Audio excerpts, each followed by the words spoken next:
сәлеметсіз бе? Сәлемет, рахмет. Сізді музыка жетекшісі болуға не шабыттандырды? Мені музыка жетекшісі болуға шабыттандырған ең басты нәрсе музыканың жүрекке тікелей әсер етуі.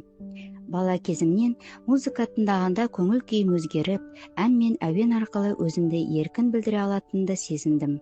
Кейін балалармен жұмыс істей бастағанда музыканың олардың сезімін ашып, қиялын дамытып, өзіне сенімді болуына көмектесетінін көрдім.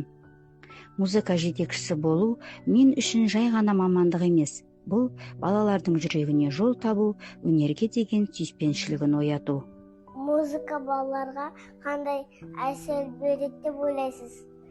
Музыка балаларға өте үлкен әрі пайдалы әсер береді. Ол баланың эмоциялық дамуын қолдайды, көңіл күйін реттейді, қиялын, шығармашылығын дамытады, есту қабілеті мен зейінін күшейтеді, ән айту, би арқылы сенімділігін арттырады. Балаларды тәртіпке, бірлікке, тыңдай білуге үйретеді. Музыка арқылы бала өзінің еркін сезініп, ішкі сезімін білдіре алады. Сондықтан музыка баланың жан-жақты дамуына ықпал ететін маңызды құрал.